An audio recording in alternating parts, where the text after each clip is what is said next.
Bagaimana agaknya cara untuk memastikan tumbuhan hijau kekal segar pada cuaca yang panas macam ni ya?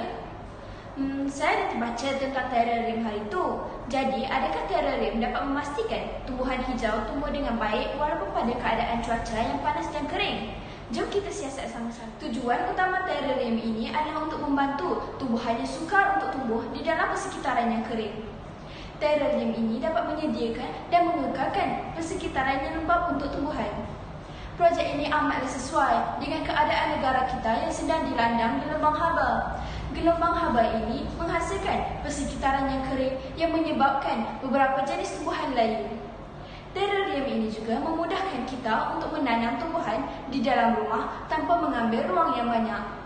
Selain itu, terrarium juga tidak memerlukan penjagaan yang teliti berbanding dengan kaedah menanam pokok yang biasa. Yang pertama ialah tanah, batu kerikil, lumut, arang, batu kering, kayu, batu hiasan, tumbuhan, jaring fabrik dan juga balang kedap udara.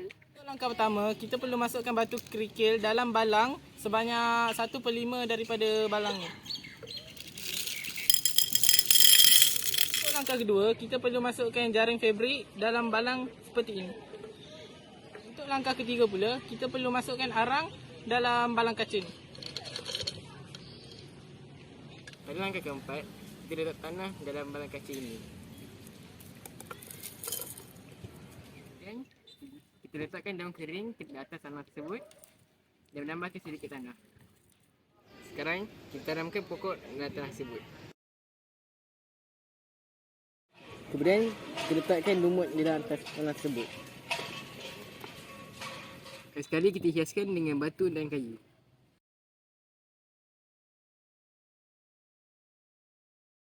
Semburkan air di atas tumbuhan dan tutupkan balang kaca dengan rapat. Melalui rekaan bentuk terrarium ini, kami mendapati bahawa ada titisan air terhasil setiap masa pada dinding bekas, terutamanya pada waktu siang. Titisan air tersebut berasal daripada wap air yang telah tersejat semasa proses transpirasi tumbuhan dan seterusnya melalui proses kondensasi. Lalu menjadi titisan air semula pada dinding bekas kaca yang lebih sejuk. Kami mendapati juga tumbuhan di dalam ekosistem terrarium ini kekal segar dan hijau tanpa perlu disiram dengan kerap. Keadaan tanah juga lembap sepanjang masa. Keadaan ini menjamin kehadiran air di dalam tanah. Selain itu, daun dan ranting kering yang telah diletakkan juga kelihatan telah mereput. Itulah dapatan kajian kami. Analisis terhadap dapatan kajian akan dibentangkan oleh rakan saya seterusnya. Jelaslah bahawa terrarium ini dapat menyediakan keperluan asas bagi tumbuh-tumbuhan hijau seperti air, gas karbon dioksida, oksigen, nutrien serta cahaya matahari bagi memastikan kemandian tumbuh-tumbuhan. Yang pertama, bekalan sumber air akan berlaku secara berterusan kerana adanya kitaran air. Hal ini terjadi apabila tumbuh-tumbuhan menjalani proses transpirasi yang membebaskan wap air. Wap air tersebut akan terkondensasi menjadi titisan air pada permukaan bekas yang lebih sejuk.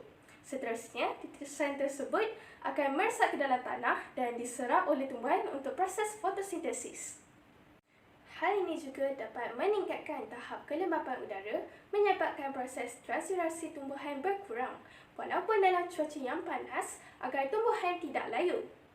Akhir sekali, daun kering dan kayu yang terdapat pada tanah akan mereput dengan adanya organisma pengurai iaitu bakteria aerobik.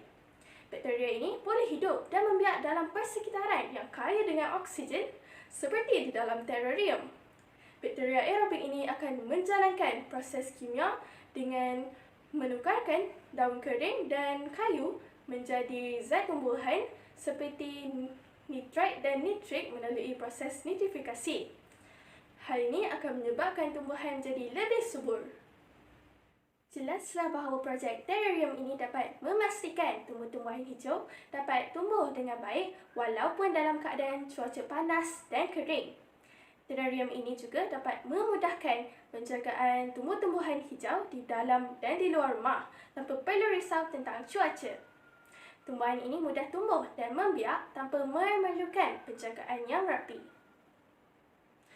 Seperti yang kita sedia maklum, oksigen amatlah penting untuk organisma hidup menjalankan respirasi sel. Tumbuhan hijau merupakan satu-satunya organisma yang boleh menghasilkan oksigen. Oleh itu, kita perlulah sedaya upaya untuk memastikan kemandian tumbuh-tumbuhan. Melalui projek ini, masyarakat akan lebih terdidik untuk menanam dan menjaga tumbuh-tumbuhan tidak kira keadaan dan cuaca.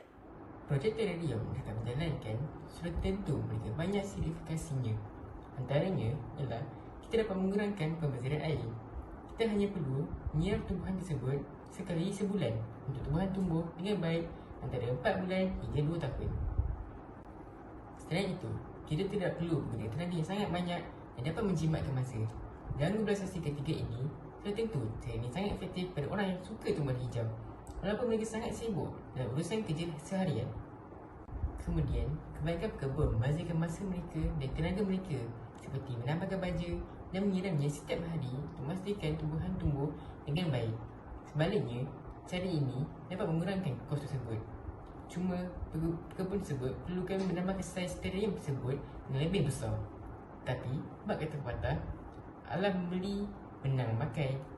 Labur sedikit, banyak yang dapat dimakan. Akhir sekali, kita dapat mengubahkan kedudukan terarium tersebut yang berpancaran sinar matahari.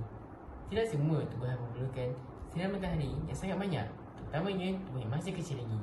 Dengan ini, kita dapat mengawal kuantiti sinar cahaya matahari dengan mudah yang hanya mengalirkannya. Terdapat beberapa penambahbaikan yang kita boleh lakukan bagi mereka bentuk terarium ini. Antaranya ialah kita boleh menggunakan balang atau bekas yang lebih besar agar lebih banyak tumbuhan yang boleh ditanam. Contohnya, penggunaan akuarium ikan yang lebih besar tetapi tidak digunakan lagi. Seterusnya, akuarium yang diperbuat daripada kaca luksina ini membolehkan cahaya menembusi dinding kaca akuarium supaya tumbuhan dapat melakukan proses fotosintesis. Bagi penutup kaca akuarium pula, kita boleh menggantikannya dengan plastik luksina yang tentunya akan membenarkan cahaya sampai ke tumbuhan dan seterusnya akan mengekalkan kadar kelembapan udara di dalam bekas terarium tersebut. Ini kerana plastik luksina menghalang wap air dan air terbebas dari bekas tersebut. Di samping itu juga, lebih banyak jenis tumbuhan yang boleh ditanam, memandangkan setiap tumbuhan mempunyai sifat masing-masing dalam berfotosintesis. Terdapat juga tumbuhan yang tinggi kadar transpirasinya, maka tentulah dapat menambah kandungan wap air di dalam bekas akuarium ini. Hal ini dapat menghalang kadar transpirasi bagi tumbuhan lain disebabkan oleh kelembapan udara yang tinggi. Jadi, kandungan air dalam tumbuhan dapat dikekalkan.